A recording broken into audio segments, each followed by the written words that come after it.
It really ain't the place nor time to reel off rhyming diction. But yet we'll write a final rhyme while waiting crucifixion.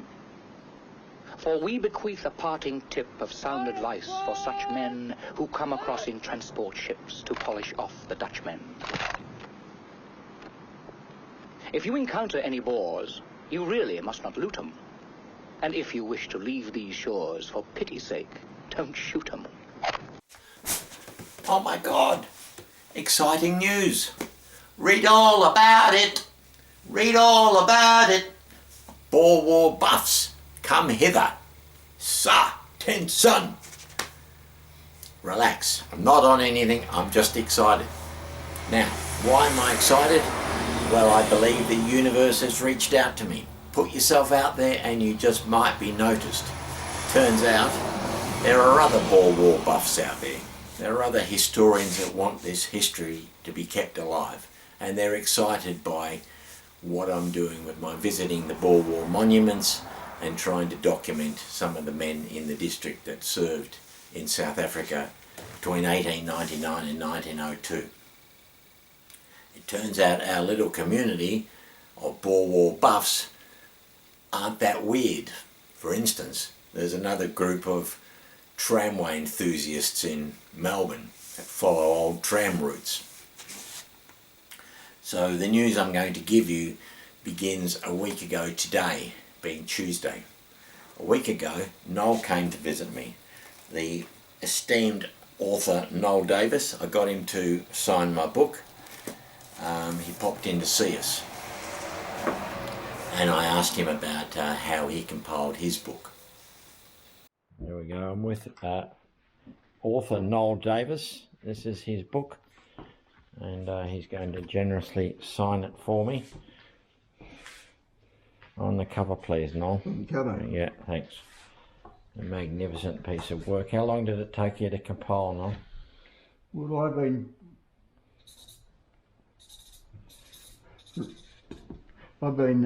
Thanks. recording for 40 years. Right.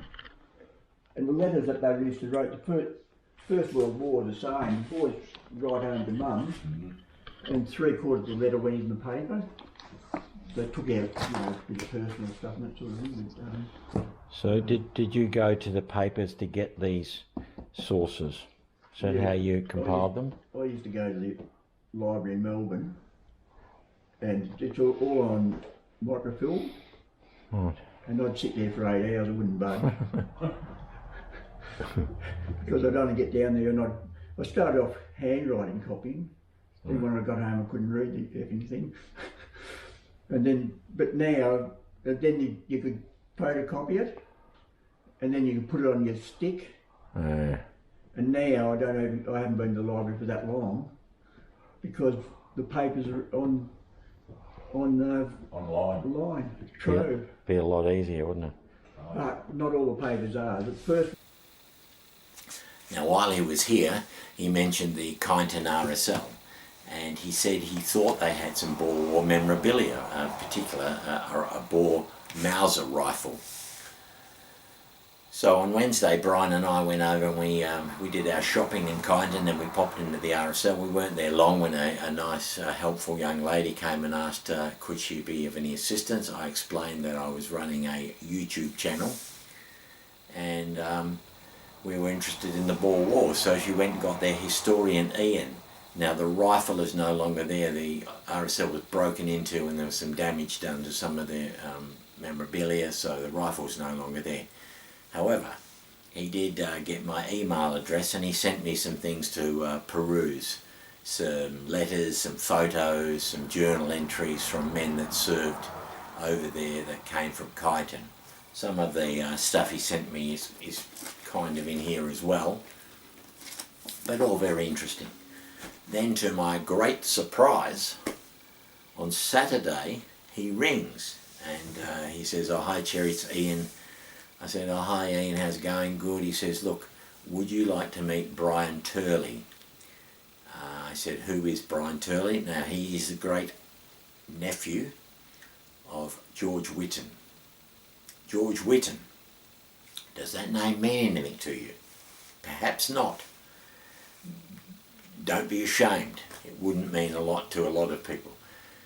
But if I said Breaker Morant, Harry Morant, would that mean something to you? Surely the most infamous Australian that served in the Boer War, Breaker Morant, who wasn't Australian, he was an Englishman that was living here, that enrolled and enlisted and went over there. Now, Breaker Morant, or Harry, was executed along with a fellow called Peter Hancock in Pretoria in 1902, something like that. They were shot for executing Boer prisoners. Now, he was the subject of a 1980 Australian film called Breaker Morant, considered one of the great cinema classics of Australian movie making. Bruce Beresford, beautifully filmed, the colour, the lighting, the acting. Jack Thompson plays one of the roles. Brian Brown plays the role of Peter Hancock. 1901. The British Crown sent an army to fight by the book against Dutch farmers who fought back. It's a new war for a new century. Lord Kitchener himself recognised the unorthodox nature of this warfare when he formed a special squad to deal with it. Mate, you know it is. I just follow orders. This man killed Captain Hunt. He will be executed immediately. They mutilated him. They mutilated him with knives while he was still alive. They were 3 men pitted against the army for which they fought.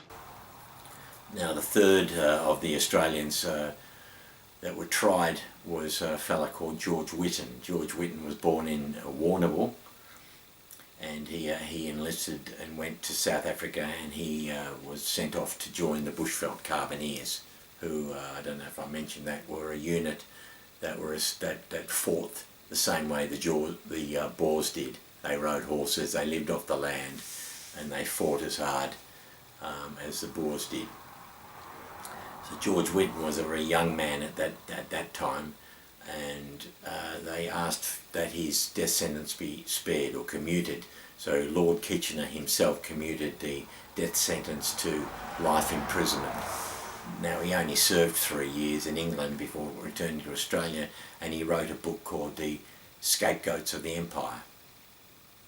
Very difficult to get your hands on an original copy of that. I think there was a great deal of censorship by the British government and the Australians to have this book released. A lot of them were destroyed in a fire at the time in a warehouse. However, the book was republished in the 1980s to coincide with the interest in the film. So that's my news, and I could never have imagined when I started this channel I would be talking to a descendant of one of those men that were present during the trial of Harry Breaker Morant. Those are 2 graves that I definitely wanted to visit when I'm in South Africa, Morant and Hancock. George Whitten lived quite a long life. He died in Queensland in 1941. So that's my news, gang. I don't know what I'm going to ask. I don't know how I'm going to compile some interesting questions for Brian tomorrow, but I'll do my very best, and you'll be there to witness it with me. I hope I don't get nervous and muck it up.